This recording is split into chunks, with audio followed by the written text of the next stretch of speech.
It's a beautiful day to have a beautiful day. GM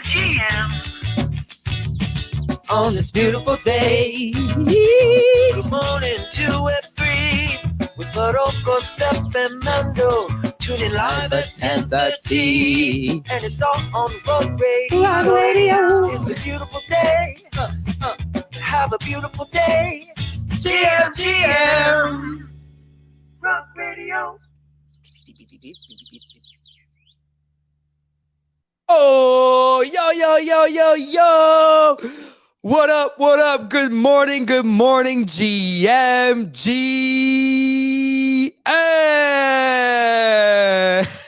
The comments are so funny. Tuesday, March 14th, 2023. Look at that. Another beautiful day to have a beautiful day. I got my co-host in the house who's looking pumped. Ovi, good morning. How you doing, my friend? What's up, man? How's it going? Good to have you back. Dude, does the show feel different when I'm back? It has less of the late night Ovi vibes with more of the GM energy that I think we need. I have to say, I must say though, but I mean, I do get you because it's like 5 p.m. where you're at when you host. So like, I understand the whole. Yeah, but now it's 2:30 actually because of the time. Our clocks haven't changed yet, so our clocks changed 2 weeks after the US, after North America. So. No, I messed up all of our meeting invites because obviously Harry and Hannah and a lot of our team are in the UK, so all their invites for GMT, and it messed up all of our calendars internally. Why does this happen? Why do we have to front run you guys on the time change? Like, is there like a reason for it? Is it political? What is it? It's actually agricultural, I believe. There's a reason why we have daylight savings. Agricultural? Yeah, do you not know that? No. Of like banning, like canceling daylight saving as a whole at some point. I remember in Quebec and in Canada. I thought it was something to do with like during harvest or whatever, like farmers having more time to get their like daytime activities done. But I don't know. Maybe I'm mistaken there. Interesting. I will. We'll take that. Moving on. Moving on. Dude, I gotta say though, yesterday, your voice was very soothing. I know I made it for about an hour. I definitely missed it. If you missed the show when I'm away, and I managed to, the plane I guess wasn't really planing, so we were out there for an hour, and I got to listen to your voice for an hour. Just like so soothing. How was it? How was the feeling of having to host at some point when we both rugged you? Because I've been there, and I kind of like the fact that you had to live that. It's yeah. Let's just say I had to pay a bit more attention than I usually do on these shows. That's so funny, dude. I love that. Yeah, you did great though. We got some incredible feedback. And the people loved it. And I mean, yesterday's topics was all about banks and shit. So I guess it has to have this like, big monotone tone. Speaking of markets, I mean, wow, talk about markets. I know we're going to have a big mouthful. Monotone tone. Thanks. Inadvertently dunking on Ovi. But anyways, let me get this YouTube link and pin it at the top for everybody to be able to join the YT link. As usual, we like to stream on all platforms now. Last night was fun. We had 10 people live on the stream or something like that. 8, 9, 10, I forgot. But it was crazy. I mean, that's the Illa down there. Illa, the producer, was on there with us with Udi, Thread Guy, D's, and a bunch of other people. It was a lot of fun. But anyways, today on the show, today, we got DGen's market report, crypto, macro, NFT, lots to talk about. Crypto macro-wise, the CPI came in this morning at 8:30 a.m. and crypto giga pumped and giga ripped one more time. CPI in, what's in for the market? Meta, get the joke,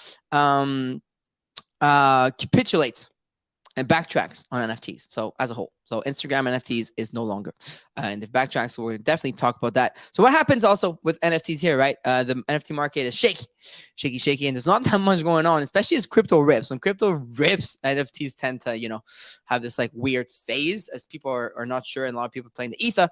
And anyways, and then after this, Rug Radio, hell Yeah, all the announcements, all the good stuff, and the PRs and all that will gonna come later after the show. But Rug Radio will be partnering with Sorare, and I'm talking about Rug Radio, not just the GM Web3 show, but we will be talking to you guys about that because we got a whole lot of fun stuff going on.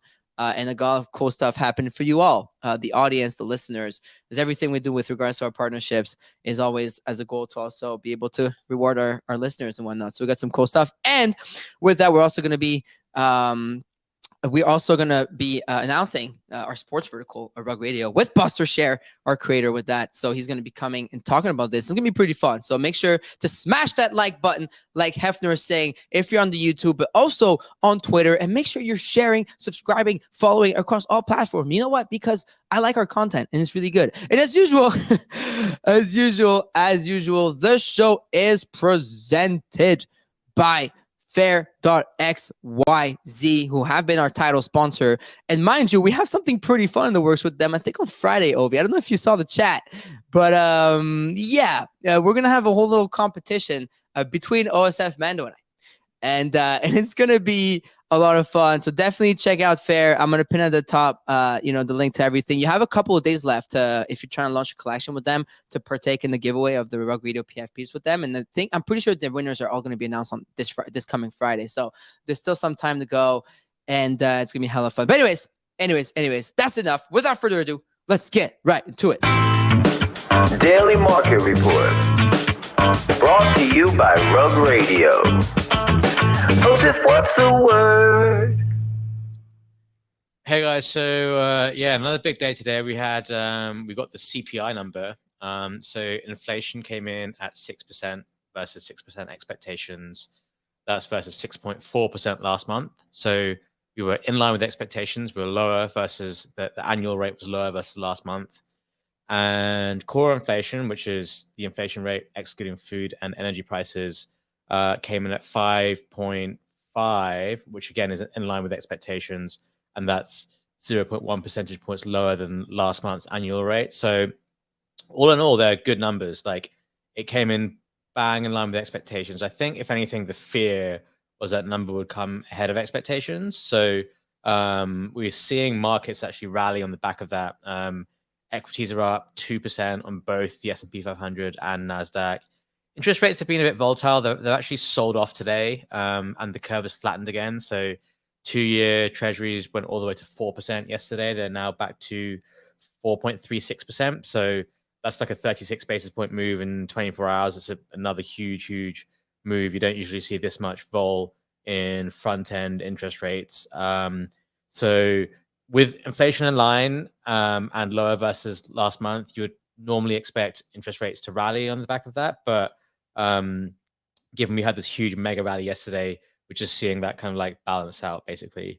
And then crypto, I guess I don't need to tell you guys if you're following, which probably all of you are because we all are exposed to crypto in one way or another, is really rallying strong here. Like Bitcoin's up, I would say 10%. More than 10%, maybe even. We are at 25.8K, so almost 26K there in Bitcoin. And ETH, we're up about 8 or 9%. So 1741 is the level on ETH right now. So both Bitcoin and ETH are now at year-to-date highs. They're through the highs that we saw about a month ago. And they're also outperforming pretty much every single altcoin there. Like, as I look through the altcoins I've been following, the Matic hasn't got the big pump either and stuff like that. You're right. Yeah, like the NFT related stuff is like, Apes at 4.6, that's below where it was a week or two ago. Solana is below where it was a week or two ago. Blur is below, but like 50% below where it was a week or two ago. Kanto is like 30-40% below. Matic is the only one that I think is close to where it was, but even then, like, it's not, it's definitely underperformed. So ETH and Bitcoin really are leading this rally here and they're outperforming everything. People talk sometimes about this alt season or altcoin cycle, and when the majors go, then the altcoins usually follow. I don't know if we necessarily see that this time, because the narrative right now is that like people are not trusting the money in banks, and Bitcoin potentially is a solution for that.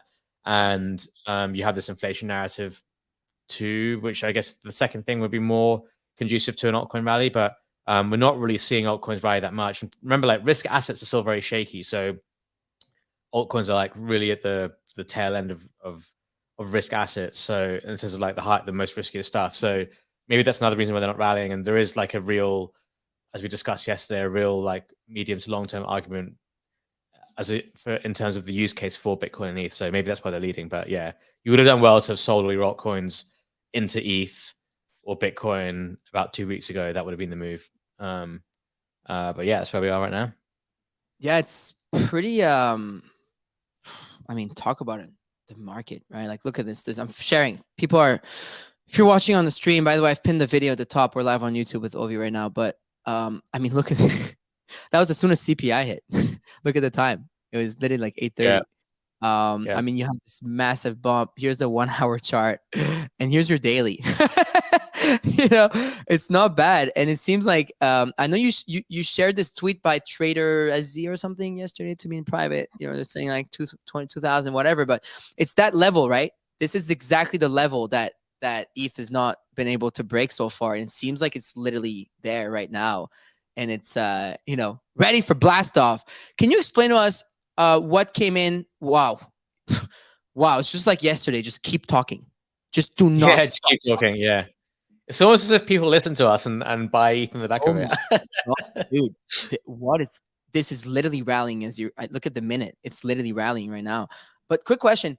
Can you explain kind of what I asked you last night in private and this morning, the CPI, how it came in and why it reflects on the market?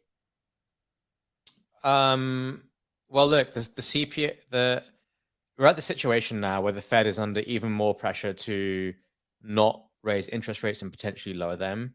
Remember, they raised them all of last year because inflation was rising. So from CPI, you get the inflation number, and if that number is lower, it allows the Fed to be a bit more lenient in its interest rate policy, which is good for markets.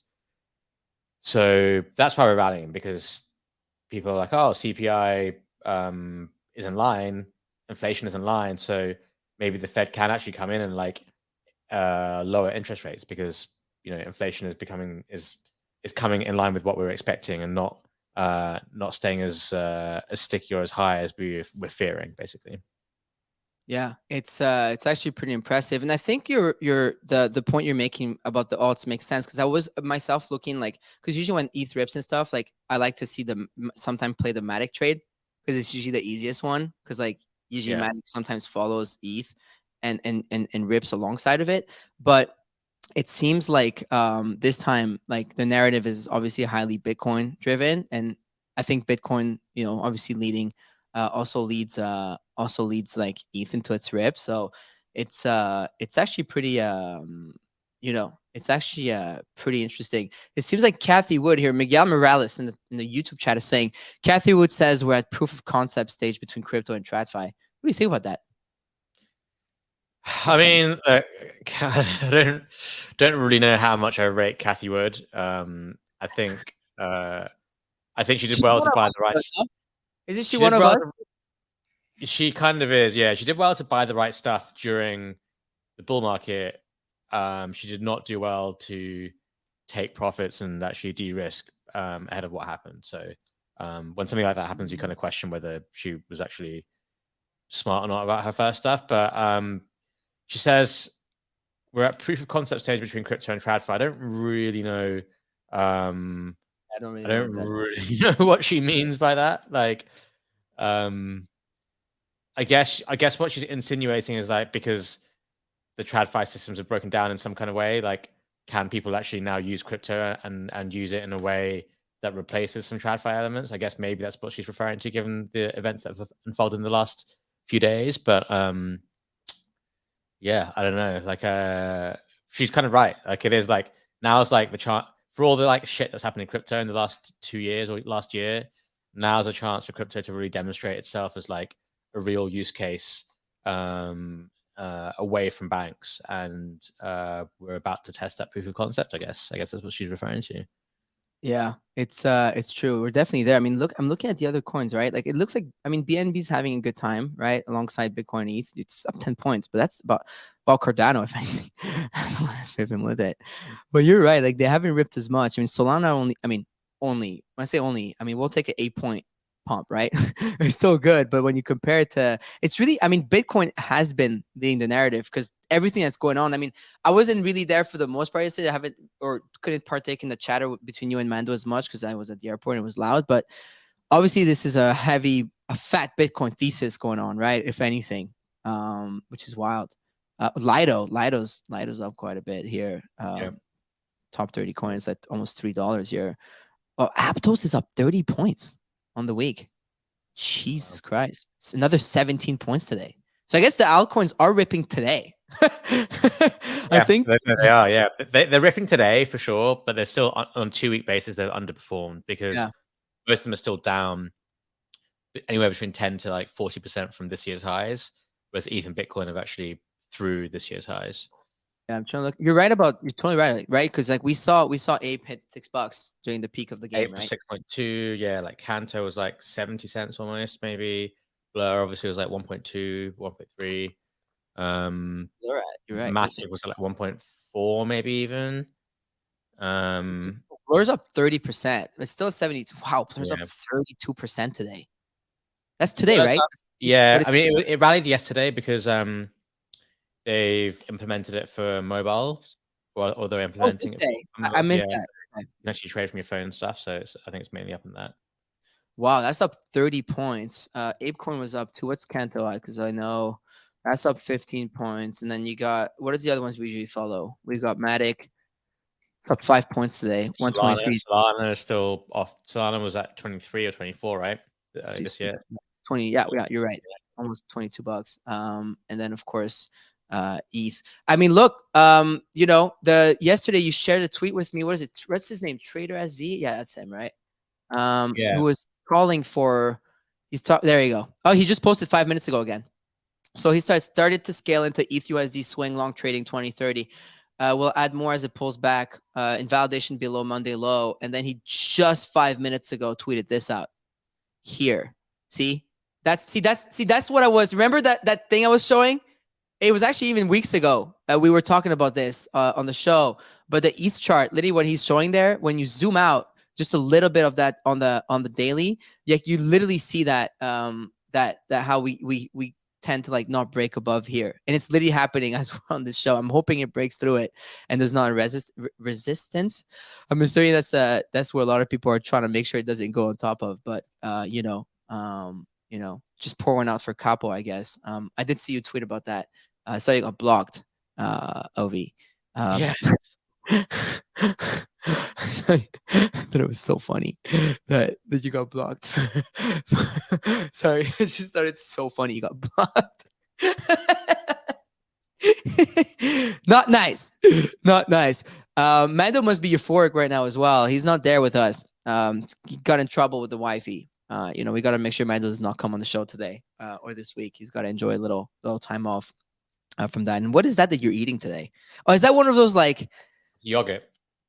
That's like yogurt and one of the, my mom used to put these in my lunchbox every day when I was in school.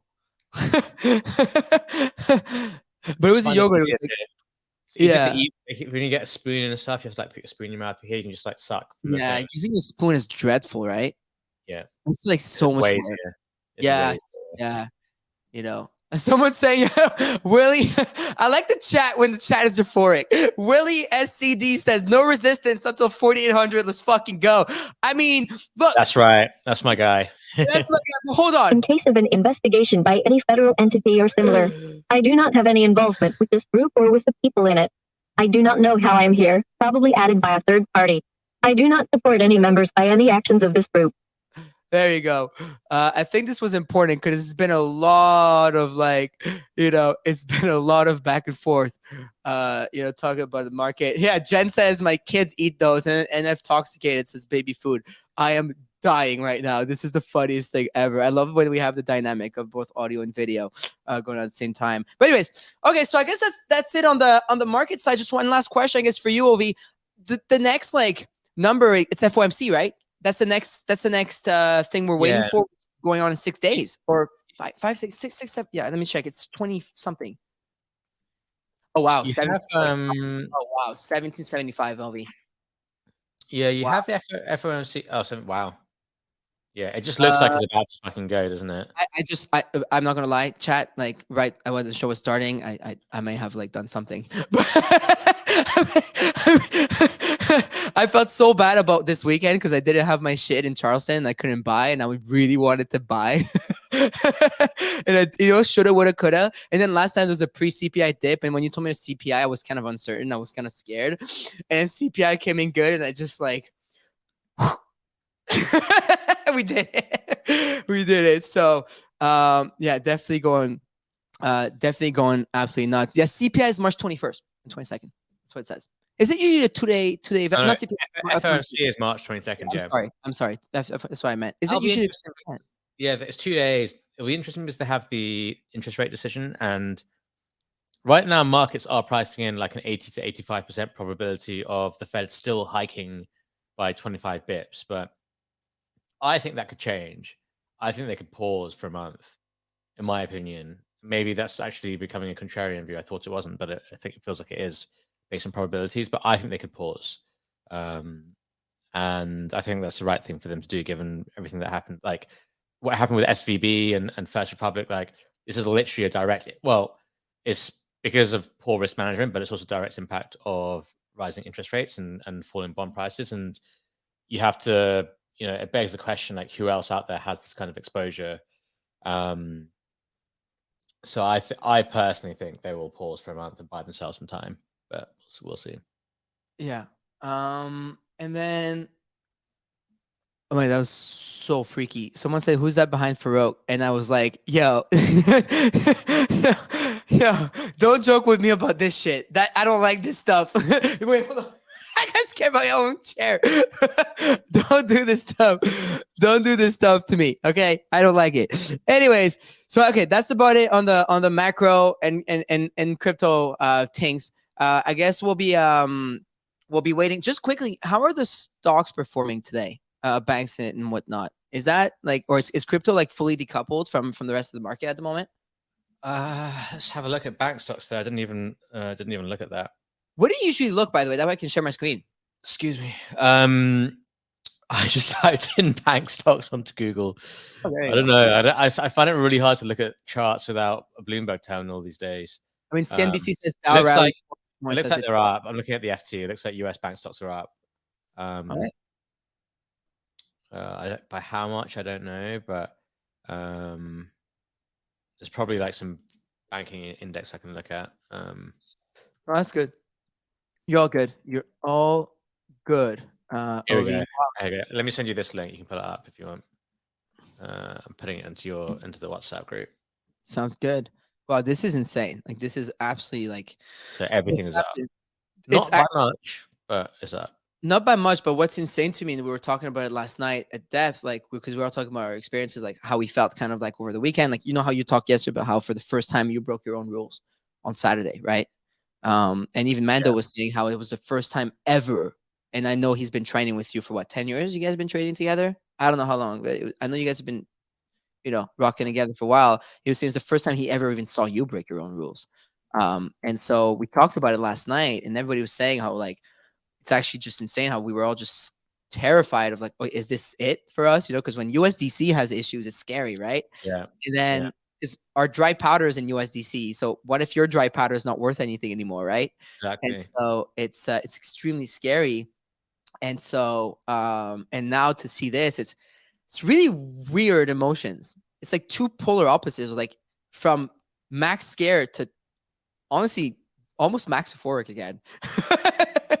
Yeah, I don't love the vol. The vol's not great, but things have happened that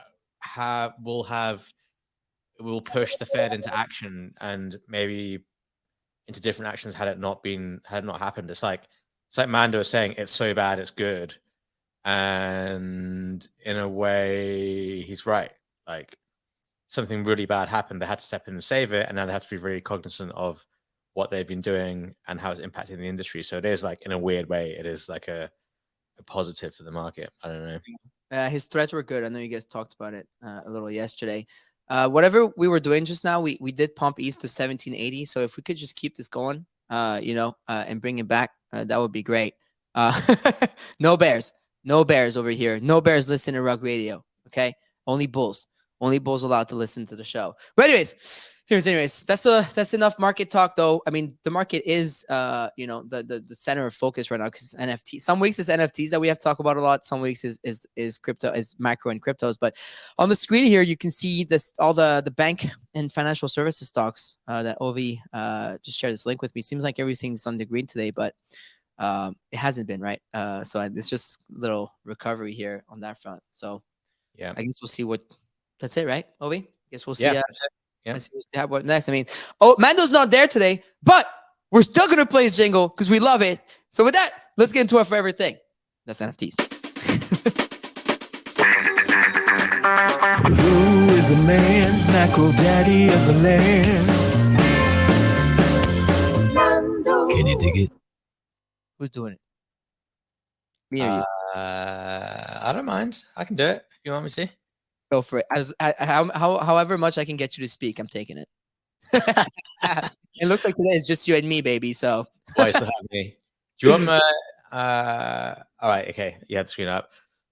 So overall marketplace volumes actually are still tracking a little bit lower than last week. We're at 59 million traded overall in the market, and I think that number was closer to 100 for most of last week. So marketplace volumes are still lower.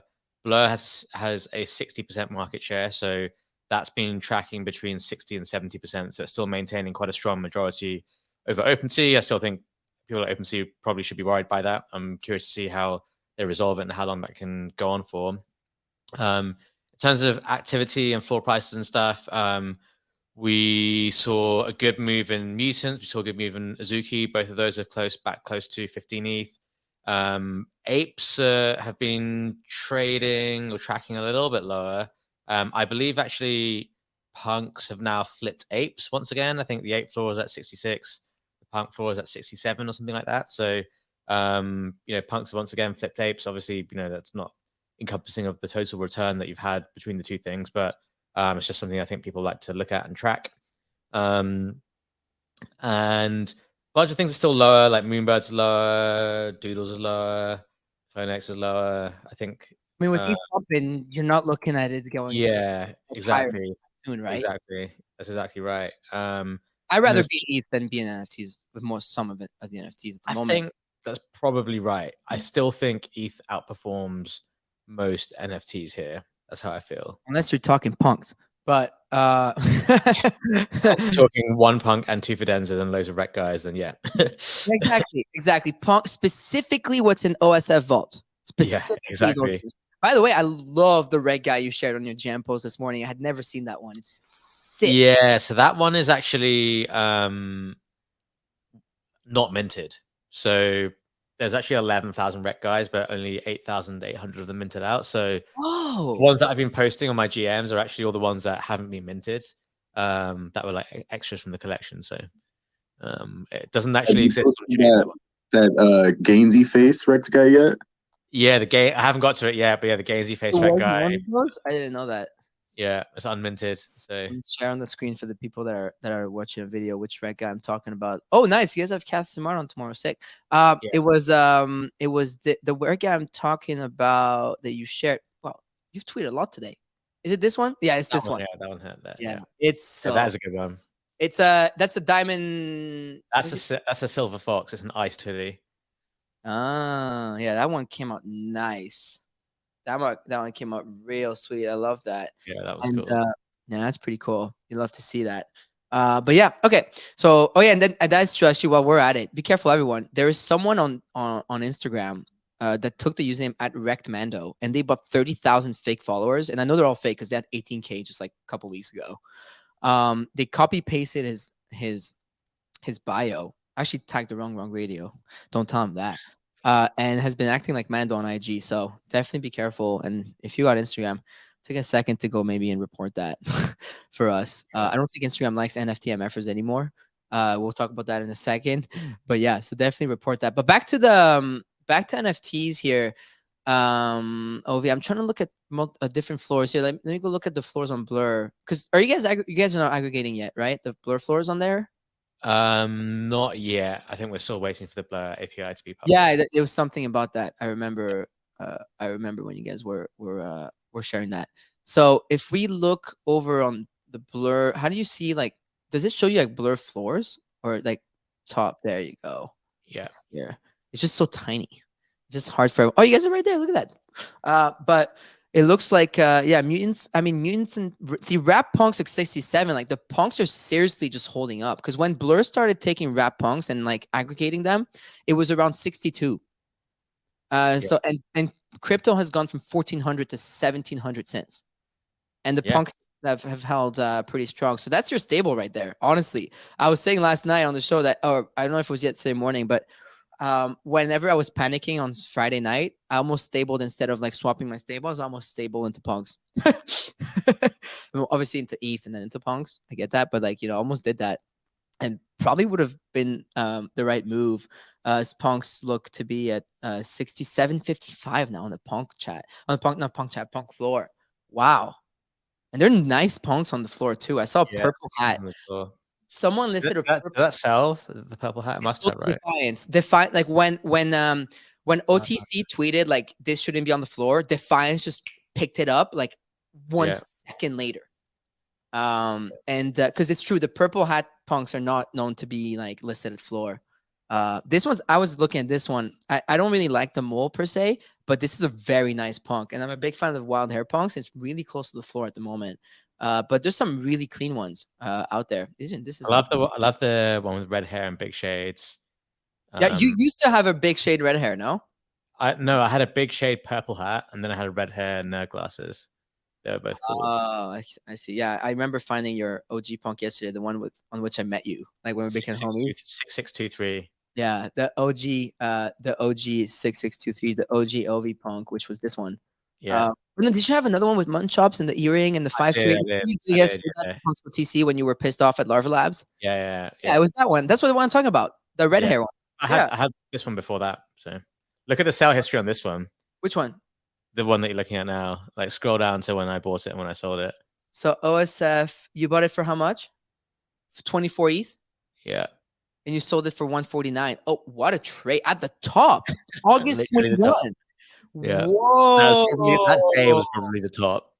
That's the only time I've ever sold the top on anything. Wow, 149 ETH on August. That is a top sell right there. That is nice. Look at the ETH price. That's when ETH was like. Actually, to be fair, in August, ETH was probably still like 3K or 4K, wasn't it? ETH in August, dude. ETH in August 2021 was still $4,000 for sure. Because the Pico top was November 2021. No, wasn't that the absolute? I think it was October 21. Yeah, it was one of those two, which was marked the absolute top of ETH, the 4,800 day or 4,700 day. And as we're talking, see, we got to keep talking. We got to just keep talking.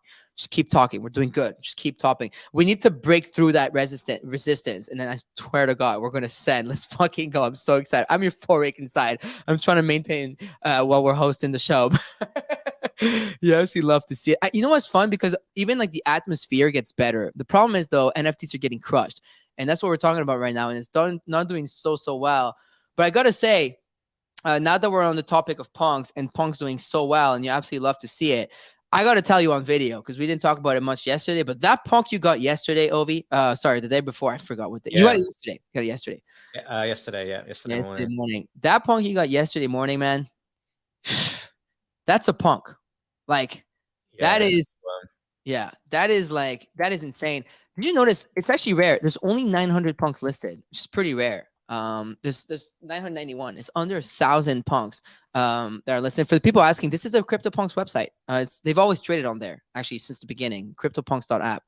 Used to be Larva owned and Larva branded, but now it's but that's where you go if you want to look, like, browse through CryptoPunks from like by attribute, by traits and whatnot. I'm trying to find the 3D glasses. There you go. I found them. Which, by the way, you crushed it because you got in at 125, right? 124. Yeah. And 124.99, so 125, and the floor's 145. But to be honest, none of them are as nice as yours until this one, the one at 168, which was actually lowered. Look, it used to be listed higher than this one. Yeah. But like that's a really nice one. That's like wow. Yeah, it was a very tempting one, isn't it? It was lowered by 11 ETH, I think. Yeah, today it was lowered by 11 ETH. That's interesting. Yeah, motivated seller right there. I wonder if I bet that guy if I would have had a chance. Probably not, right? 120. I don't know. Never know. You never know. You never know who needs money. That's the thing, right? You never know when they need liquidity. Yeah. I mean, the guy who you were buying from definitely did not need any more No, cash. he had like 700 ETH in his wallet. He's just like 700 parked in a hot wallet or something. Like in his pug wallet. Yeah, exactly. Oh my god, God knows how much he had in his regular wallet. I mean, we can go and check out. That's what I like about the chain. You can just go check out like what's up with people's wallets. Like let's go see how this guy. Yeah. He's got no, he's got 0.2 ETH balance in there, but he's probably got a bunch Probably of got a hard wallet. Yeah, exactly. Yeah, seems like he's buying or selling VFriends and Creature Worlds here. Or selling or pick someone. So I think he's selling him. Let's see what's good here. Yeah, he's doing he's a degen. He makes moves. You love to see that. But yeah, definitely I just want to tell you, like I'm a huge fan. Like huge fan of the one you got. It's so I want to share on the screen because I know we did it yesterday. But yeah, that's the one. For those wondering. That's the one. It is so freaking sick. Damn. Did you like St. Jam in the CryptoPunks chat yesterday? I did, yeah, it was nice. Finally in there. We're back in there. Finally in there. It's fun. Shout out to it's Isaac and Sergito. They've like revamped the whole like vibe. I don't know how to explain that, but you know, they've really like revamped the whole energy behind CryptoPunks through that. It's like set 500-600 people in there at all times. So it's pretty cool. You absolutely love to see that. So anyways, so that's what it is on the crypto on that side. Besides that, in NFTs, honestly, and we'll get to the news with Instagram in a second. There is not much. I mean, Artifact had an announcement yesterday, but that was not like it was. Don't get mind me. This is a really cool announcement because you're finally going into the Forge. So Artifact tweeted yesterday, tweet 2, CloneX, Artifact, X Nike Air Forces forging event 4/20/4/23. So on the 24th of April, everyone who got the shoes, right? And I got a lot of those, Ovi, are going to be able to forge their Nike shoes, which is pretty cool, right? That's something, by the way, in the eco that people have been wondering for a long time. Like, when are we going to be able to do something with our sneakers? Like, we got these vials, we got these boxes, we got these shoes. Like, when are we finally going to be able to like forge them and whatnot? So, if that was an important thing that they finally put out yesterday. So it seems like there's gonna be a forging event.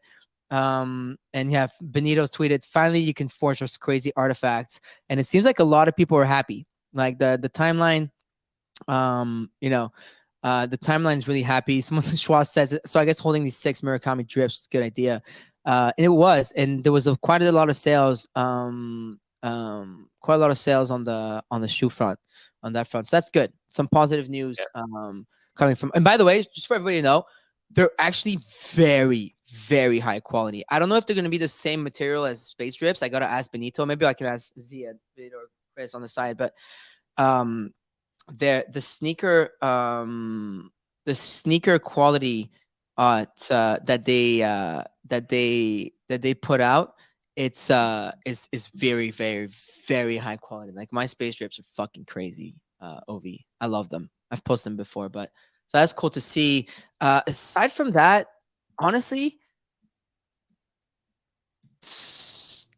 not much. I mean, I know Porsche did like an airdrop for people, the co-pilots airdrop, and that was trading yesterday for a little bit. Here, I'm gonna share it for you in a second here. So airdrop reveal day, time to welcome our Porsche Pioneers collection co-pilots, the companion for your virtual 911 on every adventure. Holding the co-pilot with the same road as your 911 NFT might or might be notable. I love the notable, like this hint of checks here. Check OpenSea to find out. So it seems those are pretty cool. I like it, but yeah, I don't know. I love Porsche. I'm a big Porsche fan, so I wasn't a fan of what happened with the drop. Obviously, we're vocal about it, but I just love the brand. It's like my dream. Yeah. So I'm curious. I wonder what are they at right now? Do you know what the Porsche NFTs are trading at? They're still quite high because they just didn't sell. Yeah, 2,300 units. They're actually, I think they're really cool. It just sucks how it unfolded, but like credit goes where it's due. Like if we're gonna say like they botched their mint and they made a lot of mistakes, I think it's fair to say that admit and like not admit but like acknowledge when they're doing something someone could here. Porsche co-pilots here, co-pilots. Let's find a co-pilot here and see them. But yeah, those are pretty. So trading at 0.16 ETH right now, and they've revealed, and they're all a bunch of different things. All right, so that's pretty cool. Seems like there's different type of art going on. So I guess we'll see. Oh wow, what are these guys? Oh, they did them with Vex. Look at that. I know the artist. Cool. He's a really cool artist. He has some very cool. He has a lot of really cool physical work. I've seen his work before, so it's a lot of fun. Anyway, so that's that on that front. Whoa, I got 1,000. It's got 1,000 tabs open now, so I'm definitely lost here. But another news. While Meta, we're going to talk about them in a second, is leaving the space. Lucky Trader there yesterday reported that the cookie monster is hitting the blockchain. So wow.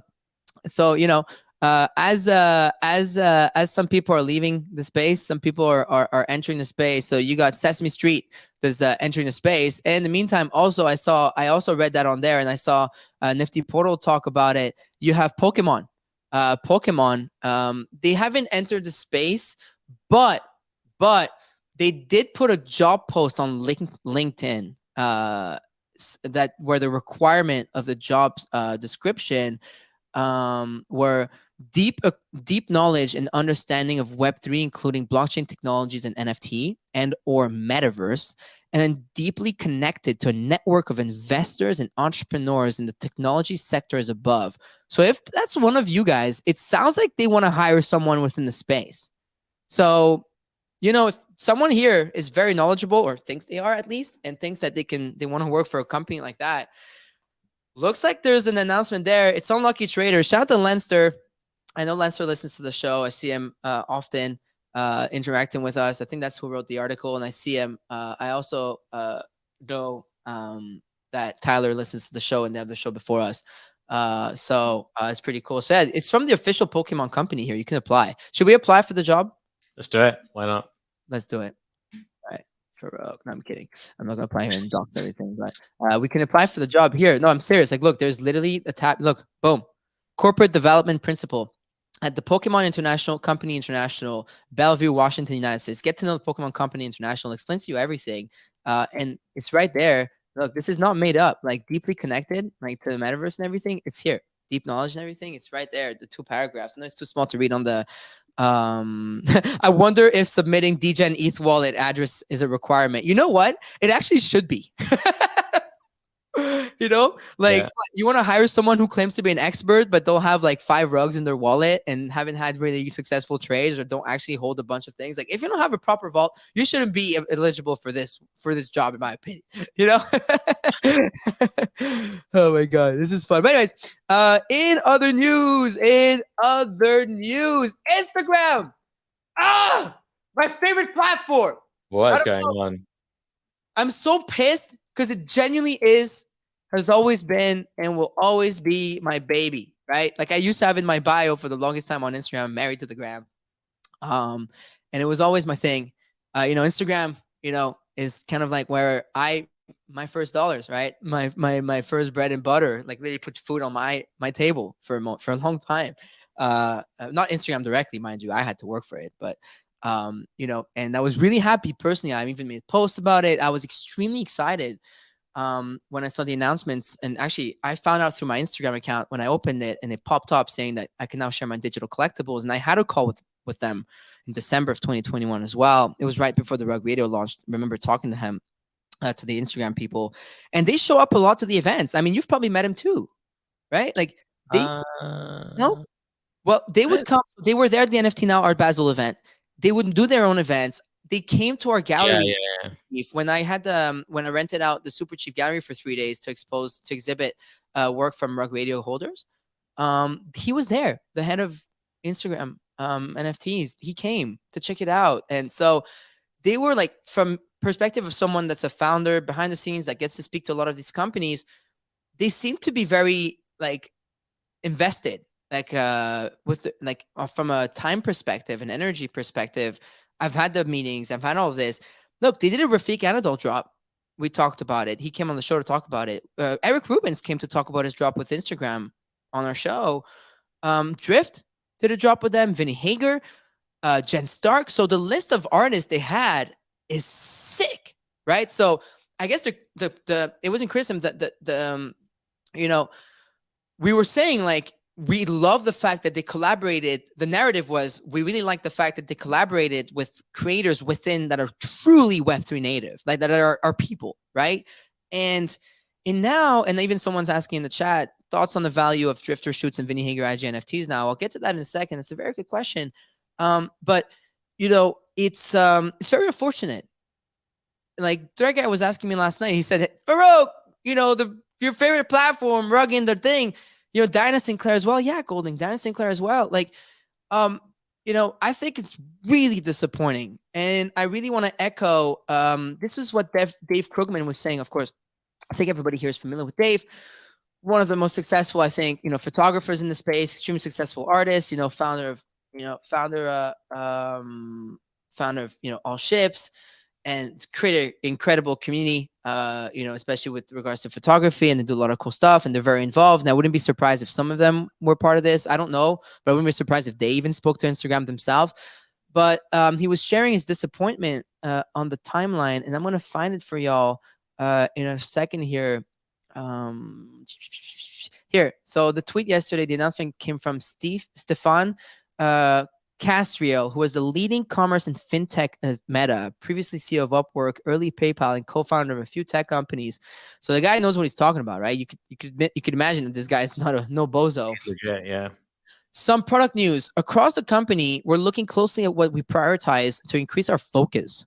We're winding down digital collectible NFTs for now to focus on other ways to support creators, people, and businesses. First, a big thank you to the partners who joined us on this journey and who are I've never seen someone who wrote whore, because it kind of reads like whore, not gonna lie. Have you ever seen WHO? Whore. Can't you just say who are? I don't know. You know what I mean? He did a. You're not saying it in a great way. Yeah. Okay. I mean, you're calling your creators whores. We're doing great. We're in a dynamic space. Proud of the relationships we built, and look forward to supporting the many NFT creators who continue to use Instagram and Facebook to amplify their work. But how? Like, if anything, the way that, I don't know. This is a thread. I'm not going to lie. Even this thread reads as like, hey, like, we're shutting it down. Like, we don't really get what we're doing. Like, I don't know. What's your read on this? I just think it shows once again a lack of understanding of what this is supposed to be by a Web2 company. That's my take on it. Like, they tried something, they didn't see the numbers come in. They're like, okay, scrap it. Let's move on to something new. They didn't try and come in like foster a community. Like, they didn't even try. I guess they had some kind of like artist promotion, which I think was good. But yeah, they just didn't really like. You're right. They just didn't try. And I don't think they spent enough time probably understanding what it should be about. And I think that's where they fell over. That's why they didn't get any success, and they just shut it down, which is a weird thing to do, because it should be a platform where there's huge opportunity given how visual the platform is. So let me be clear. That's what it says. Okay, I'm reading the tweet. Creating opportunities for creators and businesses to connect with their fans and monetize remains a priority. Okay. I've been using Instagram like since 2014. I fully monetized it. For those who don't know, like, I've built a platform over 15 million followers across multiple IPs on Instagram. Similar to how you see us building Rug Radio with multiple creators and platforms. And I monetized it through building a business around it, where Instagram didn't had any partake in this. It was me building a business around it to make money, because it's not like you can get rewarded as a creator there, which led me to be super bullish on what we're building in Rug Radio, because there is generally no way for these massive companies, like multi-hundreds of billion-dollar companies, to actually activate Web3 technology, blockchain technology quick like this, because there's too much going on. Even the American government, you can see, is trying to hammer down crypto. These are publicly traded companies, right? I don't know. Maybe there's some pressure from that part, Ovi, that we're not seeing. Like, I don't know. Like, it seems like a lot of these like they're publicly traded. Yeah, it's a very weird one. And maybe they're finding it too expensive to put resources into it, and they're struggling. So they're like, oh, you know what? We're just not going to chase it. I don't know, but yeah, it's kind of all the memes about like how Facebook changed its name to Meta, and now they're going to change it back because they couldn't get the NFTs working. You call yourself Meta, and you're winding down your metaverse and the Web3 NFT digital collectible shit. Look at Capo's it's so funny. Look at my trending tweets on the side. Capo 20,000 tweets.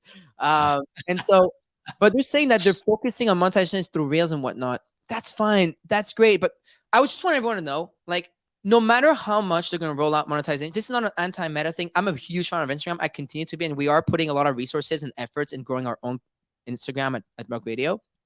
And by the way, follow it, Rug Radio Official. But I don't ever plan on making money on Instagram through Instagram, because even if you monetize it, it's capped at $1,200 a month and it's pennies on the dollar. You'll be able to buy like 3 coffees a month tops from the money you're going to make, you like directly. Okay. So I wasn't ever planning on that. But I just find it interesting to see them doing this. I want to find Dave Krugman's tweet here. So here's a tweet from Dave, which I like. He says, such a short-sighted move. Inclusion of digital collectibles has so much potential to help creators engage their communities and counterbalance the pitfalls of attention-based advertising economies. You guys quit before you even started. So true. A real shame and undoing a lot of really smart work by great people there. Yeah. And he says, and winding down for now is just wild. The trust earned over the past year is now squandered, pushing artists even further away. Yeah, he's dead right. He's dead right. And I think my favorite tweet, though, goes to Danny Seed Phrase. He said, don't worry, Instagram will be back next cycle. I think that was the best tweet of the day. He said, Instagram will be back next hype cycle. I'm going to retweet that. That's kind of funny. He said Instagram will be back. It did not get the love it deserved. Instagram will be back next cycle. Next cycle. Guaranteed. Yeah. I mean, the boys brought up last time on the show what you brought up. And they said,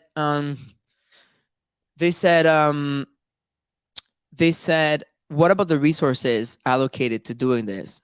Look, I don't know how much Meta, Facebook, Instagram makes. I'm sure it's public. I know they do their earnings and everything publicly.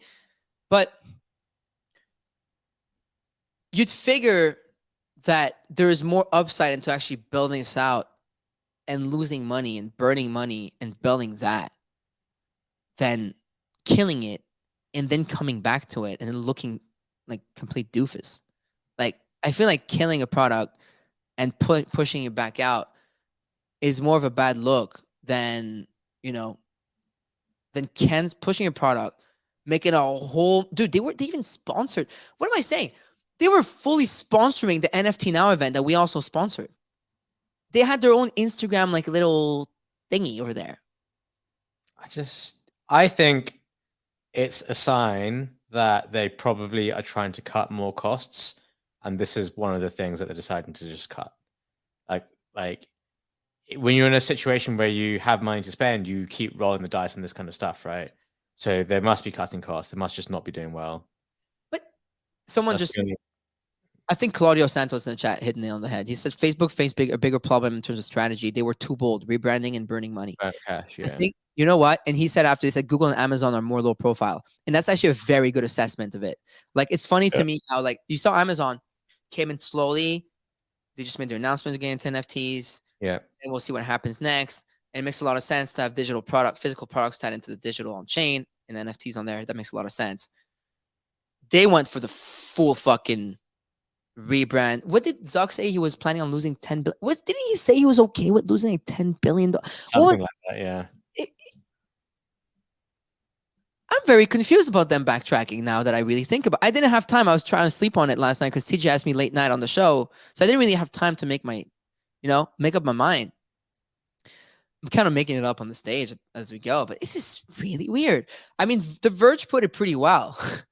Meta is moving on from more crypto projects, even though NFTs, digital collectibles, were once pitched as part of its metaverse future. It's true. They literally pitched it as the future of the metaverse. all it was, for what it's worth, is you were able to like have a feed of your digital collectibles. It's not like Yeah. they were. Wow. It just must have been too costly. Like, and you're right. It's kind of like NFT projects that go out there and do things in public and like, oh, we're going to change the world. It's kind of like what Facebook did, and then all eyes were on them. Whereas Amazon and Google can be a bit more chilled and lay low and not have to have this like, scrutinization that Meta had purely because they changed their name from Facebook to Meta. Like, it's it's kind of funny. Yeah. I don't know. It's I just find the whole thing very I mean, yeah, it's Brian here. By the way, you've got a nice Rug Radio PFP. I'm going to make sure I follow you right now. If you have a faces, make sure you tag me, please. Like I'm slacking. I'm lagging behind on following y'all. He said Udi had a good take that makes sense yesterday, and it's true. He said this may be a move because they cannot get around it being an Apple app sale, subject to having to pay Apple 30%, a very possible scenario. And one thing that I know for a fact that is true is the reason why Drift and Rafiq and some other another reason why they couldn't sell NFTs for more than $9,999 Ovi is because there was a limit because of the App Store that you can't exceed $1,000 sale. Right. So it's true that, and again, that leads to a bigger problem now. Apple in the App Store that is like constantly making statements or changes to their TOS that is just anti NFTs and Web3. So that is true. That is one of the possible scenarios, and it makes a lot of sense. But I guess it's just disappointing. But at the end of the day, are we surprised? I don't think we're surprised when it comes. I don't think it's surprising to see Meta wind down. If anything, Ovi, it makes me even more bullish on us. I mean, I didn't texted you that after this, but Mr. Neff, I followed you too, Mr. Neff. Shout out Mr. Neff. Thank you for reminding me. There you go. Faces follow faces, everyone. Make sure you follow each other too. But it's part of a bigger issue with this. But one thing I've learned is when we started Rug Radio, right? Obviously, we don't aspire to be a social platform, but we do aspire to build a media ecosystem. And everyone's saying, well, when CNNs and the Foxes with bigger projects are going to come, they're going to trample you. We've seen CNN literally backtrack, by the way. Remember the letter of CNN respectfully saying that they're rugging their project? So that happened. And then, now you have Instagram as a platform backtracking, and the whole Meta company backtracking on the crypto NFTs / digital collectibles thing. This makes me more bullish on the people that are actually building things in here. It makes me bullish on us. Makes me bullish on what Stani's building with Lens. I haven't really dabbled into it too much yet, but I'm a fan of him and what he's doing, and I know that people are really including liking Lens. Another platform I haven't personally tried, but that people around me are having fun with is Farcaster. So it makes me super bullish for the future of what is being built native to this space specifically. It's pretty exciting. Were you approached to do some Rect Guy stuff by IG at all? I don't think so. No, unless I missed a DM or an email, which could be very likely. So, yeah, it could be definitely very likely. Knowing us. Oh my god, I'm trying to see what else is good here, but it seems like that's quite a good roundup. ETH is still trying to run. We'll have to see. Keep an eye on ETH. We don't have to mention ETH here and there. And you're right, Hefner. Right. We have 54 people on the live. It should be 54 likes on the thing, on the YouTube stream. So make sure you show it some love out there. But I think that's about it. Someone's talking about McDonald's being quietly too. Oh my god, it's so funny. So NF Talks gets in McDonald's building quietly too. The wreck guy of fast food. Metaverse ice cream machine always broken. Oh my god, it's so fucking funny. And on that note, I'm trying to see what else is going on in FT space to make sure we don't miss anything. But I'm pretty sure I'm pretty sure that is about it on that part. So I guess we could get to the next part, and Buster's gonna Buster's gonna join us shortly. I know he had to. Okay, perfect. He's coming on shortly on the Twitter space. He won't be coming on video, coming on the spaces, but we are just. I guess we're gonna run into that. I'm gonna go to that and share on the screen for people listening live. But we will be partnering Rug Radio with Sorare. Super, super, super excited about that. For anyone who's subscribed to our email list, make sure you go to rug.fm/newsletter, because we're about to do quite some giveaways in there of different tickets to basketball games, to like EPL games, Premier League games, and whatnot starting next week. And also, we're going to start our own Rug Radio League within Sorare. That literally the league will launch next week. So we'll be talking about it next Tuesday. And so what's cool is that if you've been listening to the show on a regular basis, every Tuesday, we're going to have a special segment about Sorare on Rug Radio on the GM Web3 show. It's going to be super fun, but it's going to be a little different. So every week, so Ovi signed up and he's going to be playing the game. And then Buster, who you're all about to meet shortly, is already playing the basketball game. And so we're going to be sharing our gameplay and making it super fun with everybody that's part of our community. And we're going to be doing a bunch of giveaways together. We're going to be playing the game together. We're going to be running our own league. And if you win, and we're going to have a bunch of gifts for the top players every week and whatnot. And it's going to be a lot of fun. So week to week. So I'm super excited about that. I'm super excited to announce that. We're going to properly and formally announce it later today through all our channels. But it's really exciting thing because we managed to, to get to find the right partner. As you know, Rug Radio is a media ecosystem. And we have multiple IPs and multiple shows within our ecosystem. And this pertains to the morning show, of course, with OSF, Mando, myself. Pertains to the night show that we've got going on with Sobi, who has been playing for a while and himself aping into it quite a lot before that. A lot of people know that Sobi set some all-time highs. Sobi's so funny. He bought a Giannis card back then for like 40 G's, I think, and he's been playing the game a lot. So that's going to be fun on the night show. And most importantly, with our new creator, Buster Scher, who's going to be coming shortly on the show to talk about what he's going to be doing, because we are opening a whole sports vertical on Rug Radio through Sorare. So it's really fun. If you've listened to me talk about my vision of Rug Radio and how where I'm trying to take it, I've always said that there's two things I'm trying to do. One is I'm trying to horizontally just like build across different countries, different regions, different languages. So what we've successfully done is we've opened Rug Radio China. That has over 10,000 members now, and we do about 5,000 to 10,000 live streamers every show on Binance Live in Mandarin, and we have quite a community there, and a lot of shows in Southeast Asia. We have opened also, we have shows in different languages like Spanish, and we have a lot of shows. We have shows also like, for example, in Africa, like Africa Unplugged and whatnot. That's one thing I've always wanted to do. We've got more languages and more people coming in. Stay tuned. But another thing is I wanted to always have shows in different verticals and different things. So, we talk a lot about being an echo chamber in the space. We talk a lot about, how there's only shows right now in the space about like Web3 and NFTs. Well, guess what? As a media brand, I don't think everybody only wants to talk about Web3, and a lot of companies don't even care for it. Clearly, as you've seen Meta backtrack completely from it. And if we want to truly claim that we're aspiring to onboard the masses into NFTs, crypto, Web3, if we want to truly claim that we're trying to build as a brand outside of this echo chamber as well, it's time for us to open different verticals. And so one of the ones that I really want to do is sports, gaming, fashion, and potentially that's for fun. Ovi, I don't know if you've ever heard that, but I want to have a cooking show on Rug Radio. So I'm trying to. That's a great idea. Why not? It's a great idea. Do you see? How I always send you golf? I mean, I think I send you golf videos every day on Instagram. Yeah. But like I have a thing for food videos. These food videos have gotten so good, chopping it like people like cooking crazy shit within 15-second reel. So sports is one of the most important verticals, in my opinion. It's something Mando and I have been talking about for months together. When Mando joined Rug Radio as an advisor and told me I really need to start looking into sports even more. And so I immediately got to work and thought about, well, how do we do so? And how we decided to do so is to find the right partner. And to me, the biggest partner in the space when it comes to sports is Sorare. Sorare, I don't know if you're aware.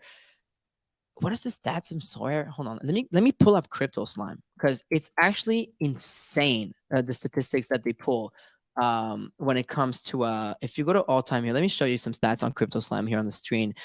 Sign me up for cooking. I love that. Sorare, if you look at their brand here, right? has done over $569 million in sale, 6.7 million transactions, 162,000 buyers on the platform. And if I'm not mistaken, when they ran, and we covered this on the show. When they ran the FIFA World Cup game, there was 500,000 people that participated in the game. And the reason why is because when we talk, you know how we laugh a lot about Reddit and digital collectibles, Ovi? They don't use necessarily like crypto, NFTs and whatnot in their marketing, and they use digital collectibles. But every single person that is playing fantasy sports on their platform, whether it's the Premier League that you're going to be playing. And actually, it's funny. I don't know if you saw the WhatsApp group, but Mando says he wants to play too. And I know Harry on our team has been playing for a while now. He loves fantasy football. So between the Premier League and the people that are playing, I think they got MLB and the NBA. I know Nick and Pio, for example, they're partnering with them on the NBA level, and we'll be talking NBA with Buster in a second here. But the people that are they're playing that, they're not aware that they're necessarily NFTs, but they're digital collectibles. And what's cool is that, you know, either they hold their value or the value goes up or down, whatever. But it's cool that people actually get to own the assets that they play with. So if you're not familiar with Sorare, it's really, really impressive brand. I would advise going back to the show we hosted. Let me find it for you with Nicola Julia, who is the founder of Sorare. Actually, super impressive founder. And I'm going to find it to you. We did have a show with him. He came in as a special guest way back then, to come and talk to us. Oh, there's Bust. Let me bring him up to talk to us about this. But let me find it. There it is. So if you go back to our show, it was in July 2022. Yeah. We had Nicola Julia, who's the founder of Sorare and CEO, who came and talked to us about the platform, about what they're building and everything. And I remember us being extremely impressed. And if I'm not mistaken, you know how like Yuga Labs has like the biggest seed round ever in the US, Ovi? I'm pretty sure Sorare is the biggest round ever, the biggest raise ever it was some crazy number, right? I can't remember what it was. It's 600 million here. Sorare raises $680 million for its fantasy sports NFT game. Yeah. Fuck me, dude. That is insane. Wow. Yeah, It says French startup Sorare has announced that it has raised a significant funding round. SoftBank's Vision Fund 2 has led 680 million Series B round, which values the company at $4.3 billion. Sorare has built a fantasy football soccer platform based on NFTs or non-fungible tokens. It says each digital card is registered as a unique token on the Ethereum blockchain. Players can buy and sell cards from other players. Transactions are all recorded on Ethereum blockchain. So to me, it was absolutely a no-brainer to partner with them for us as Rug Radio. And I wanted to show people how we could open, our media into different verticals and also cater to a different audience, right? So now through this partnership, we can cater to their hundreds of thousands of users and partner with Sorare on different levels, whether it's IRL or URL, and be able to work with them on so many different things. So yeah, that's pretty cool. And Ovi, I heard that you're pretty good at fantasy football. I'm not like amazing, but I'm decent. I had a good season like 2 seasons ago, like a really good season like 2 seasons ago. Where did you play? What did you used to play? Just at the official FPL website. Oh, there wasn't. So there's an official one in the UK, yeah, like by the Premier League. But I've been playing it like every year for over a decade now, like most people here do. No way. Yeah, that's pretty sick. I didn't know you've been playing like fantasy football for that long. But that's what Mando was telling me. Mando was like, yeah, Ovi's probably going to like this because he's good at this shit. so I find it really cool. If you want to find out more about Sorare, of course, Sorare, SORARE.com. They've obviously partnered with a bunch of people in the space. So you've probably heard about them plenty. And obviously, I don't want to rehash what everybody else is saying, but we're gonna make it a little different when it comes to Rug Radio, and we're gonna make it super fun. And so next week, you're going to see a whole league, like a Rug Radio league open up, and we're going to make this fucking sick. We're going to do giveaways of like tickets for EPL games. So like geographically, of course, targeted giveaways for NBA games and everything and a bunch of stuff. And it's pretty cool. And you're going to see a bunch of cool stuff coming from. It's going to be every Tuesday, quick little segment on this show. And then I believe Wednesdays, or I forgot Mondays on the night show where we do stuff. And last but not least, still part of the Sorare announcement, super super proud and excited to announce that I've brought in one of my really good friends, someone I've known for I think 10 years now, and one of the biggest creators when it comes to physical collectibles in the game, Buster Scher, into Rug Radio to partner with us with Sorare and to be at the forefront of the sports vertical when it comes to Rug Radio and everything we're trying to build. Buster, good morning. How you doing? I'm doing good, man. Thanks for having me. Dude, thank you for coming. I know it's short notice. I was like, Buster, do you want to come quickly on the show tomorrow and talk about what we're going to do together? But I'm super excited to work with you on that. I mean, Buster, why don't you give us a little TLDR of like who you are and you know what you've been up to?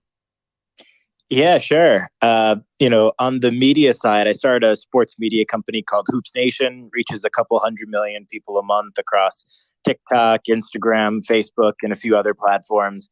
And then on the broadcasting side, I've been doing broadcasting. I've done a bunch of stuff with the NBA. Have done a bunch of stuff with this show called The Crew League, where rappers and their entourages play basketball against each other. That's pretty fun. I've hosted 4 seasons of that. Had Jack Harlow as a co-host, Diddy as an executive producer, Chris Brown won a couple seasons. That's been fun. And then on the collecting side, I'm a little bit of a madman. I collect everything from Abraham Lincoln and George Washington documents from their presidency, the physical documents all signed, to, the hand-painted art from the first season of SpongeBob, to NFTs.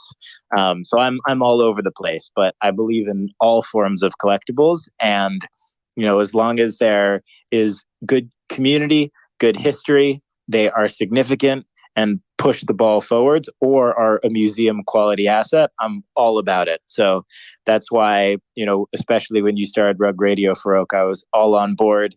And it's been really cool to see how it's developed into a real multifaceted business. And, Sorare similarly pushing the ball forward on the collectibles front. Traditionally in 1952, if you had a baseball card of a bad player, there was no chance that bad baseball card would get you the Mickey Mantle card. But now that can actually happen through that player, playing well in their respective sport and winning some of these weekly leagues and getting better and better cards that now sell for hundreds of thousands of dollars. So I think that's absolutely revolutionary for collectibles and cards. Yeah. And that's why this was a no-brainer. Yeah, I agree with you. Ovi, you would love Buster's collection. When I saw him smile when he said he was collecting president stuff, but like it's actually wild. So I've known Buster for about 10 years now. Similar to what I was doing, but more in the luxury niche on Instagram. He was building like a basketball empire, and that's one of the pages he's got that I'm sharing on the YouTube stream with 985,000 followers on Instagram. I'm pretty sure Hoops Nation has 5 million on TikTok. Like I think close to 6, something like that. Yeah, 6 million followers. So I saw this MF build that from zero. I was on a call with him when he literally made the TikTok account during COVID. And so that's so funny. I didn't even know that. Yeah, I was literally I was literally talking to you when you said, "Hey, I'm gonna try this TikTok shit," and then we both got on and decided to try this TikTok thing, which became obviously more than a thing for you because you've literally built quite a successful business out of it. And so basically, I was building more in the luxury niche, and then Buster was full on in sports, and that's how we met through a mutual friend. And so I had millions of followers, like I was saying earlier, on Instagram through that, and he was doing similarly millions of followers through basketball. But Buster was already working with the NBA, officially, and a bunch of other people for advertisement and whatnot. And he was one of the first people to do those things. How you see those clips on Sports Center or ESPN,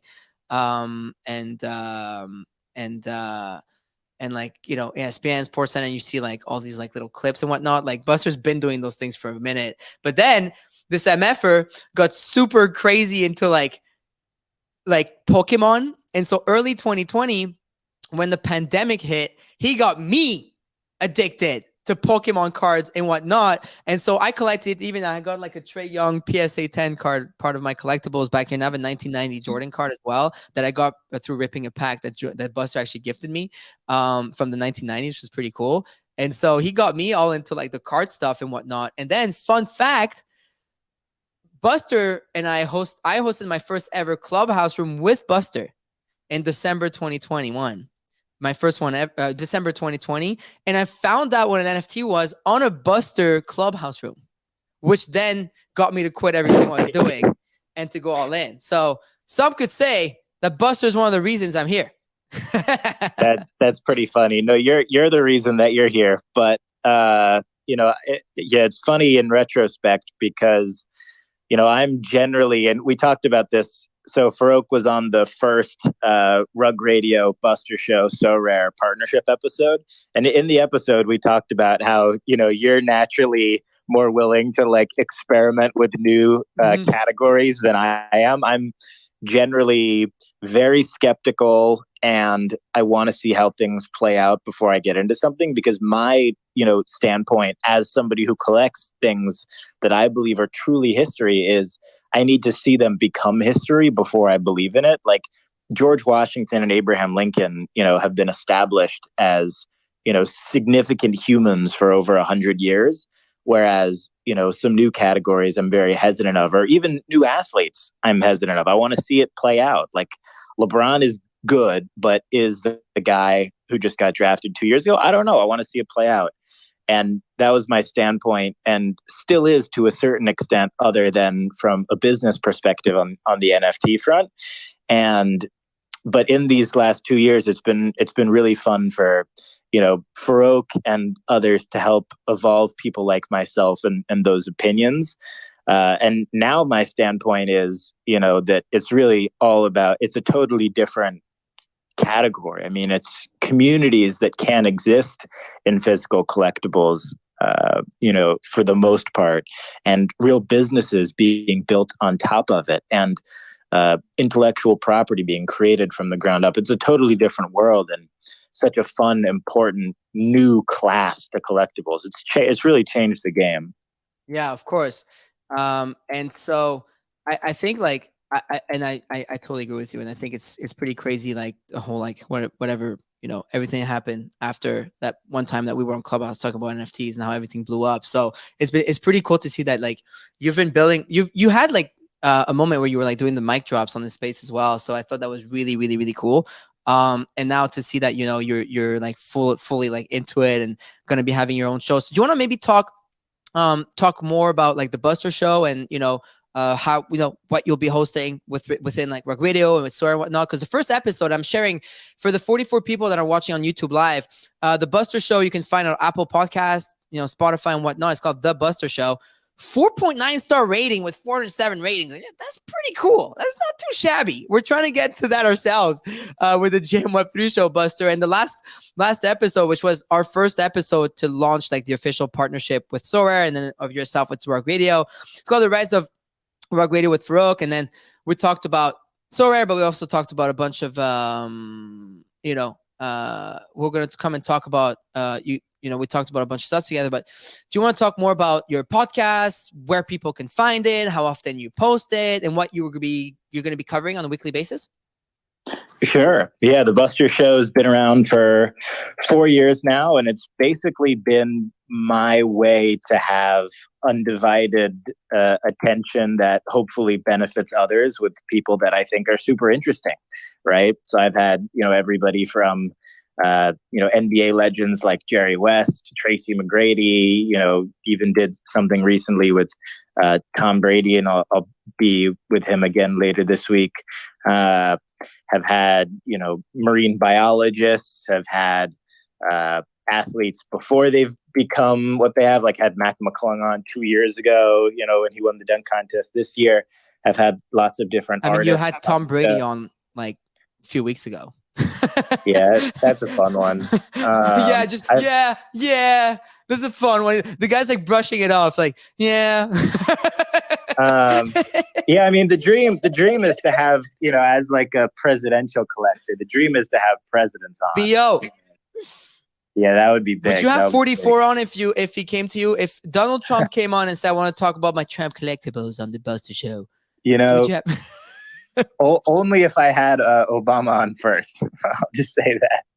Oh my God. Yeah, I'm not opposed to inviting people on from all sides, but I think Obama's, he's been at the top of my list since I started it. But the show is really just interviewing people that I think are doing really cool stuff. I've had paleontologists, like people uncovering, T-Rex fossils, like while they're doing all sorts of things. But this partnership is primarily around sports, but there will be some entrepreneurs. It'll be weekly episodes. The podcast is normally 1 to 2 to 3 maybe times a week in a really good week.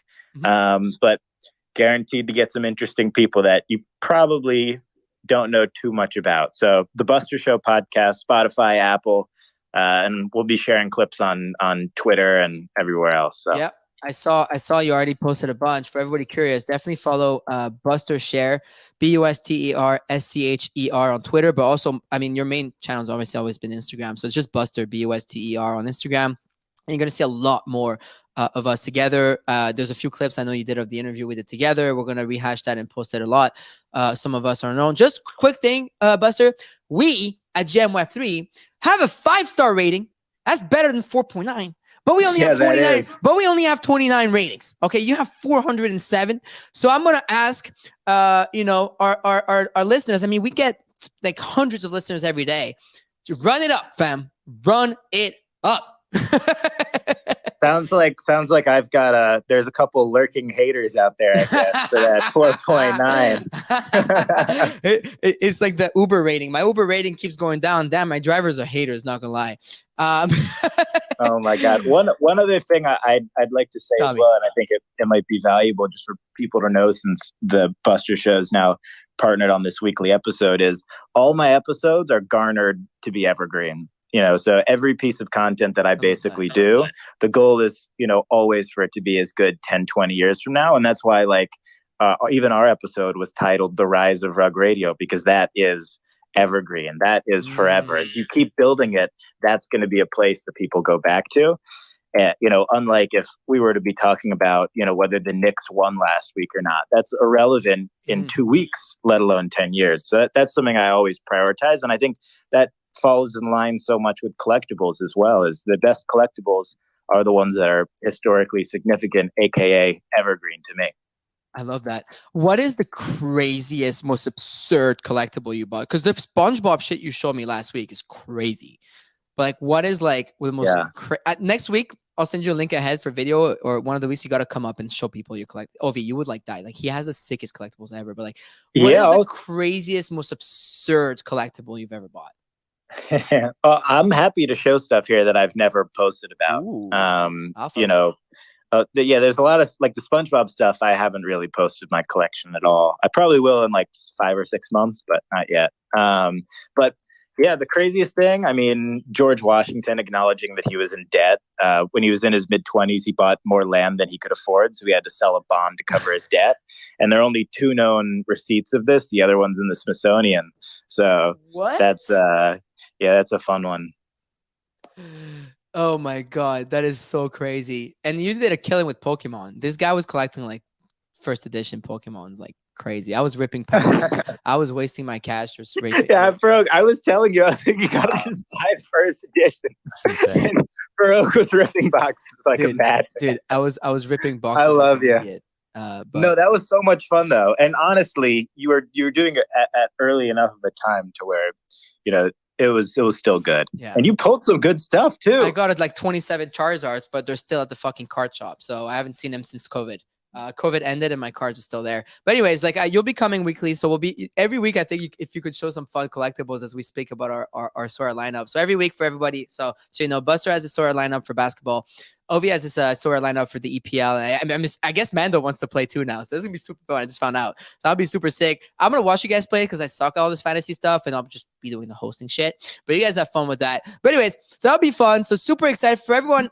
On the Rug Radio side, even if you're not part of Rug Radio, rug.fm/newsletter is where you're going to be able to sign up and get all the news, all the giveaways when we're doing the PR and everything's going out later. I can't wait to announce that. And I'm super happy that Buster's joined us. So thank you, Buster. Excited to see, everything you're going to bring both to Rug Radio and to also to our partner Sorare when it comes to the sports content that we're trying to push out across all platforms, by the way, everyone. So it's on YouTube. For everybody on YouTube, Rug Video on YouTube, check us out.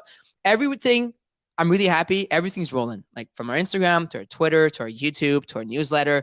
I think we're in a good place. So make sure you follow across if you want to stay up to date as much as possible. And you know, we've gotten pretty good with the comms on that front. So definitely check it out. Anyways, it is noon on the dot.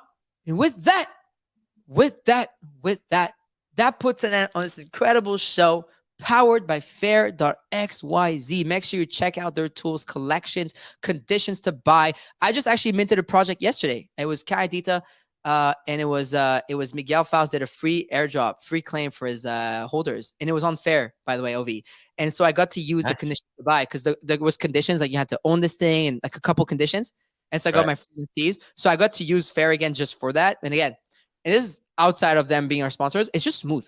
So game recognizes game. I like a good product, you know, and I really fuck with them. So I really like what they're doing. And of course, a big kudos to Sora is going to be powering a weekly segment on our show and across different IPs of Rock Radio that we'll find out more. Anyways, with that, Buster, wish you a great day. Oh, he's already gone. I know he had to go hide him last minute. Golden, appreciate you. Golden's going to put the show across all platforms and write a thread as usual. And Ovi, I will see you tomorrow at the same time, same place. Hell yeah, 10:30 a.m. Eastern Standard Time, 7:30 a.m. Pacific Standard Time for another episode of GM Web3 on Rock Radio. Let's go. And it's a beautiful day. Have a beautiful day. GM. On this beautiful day. Good morning to Web3 with Barocco, Sep, and Mando.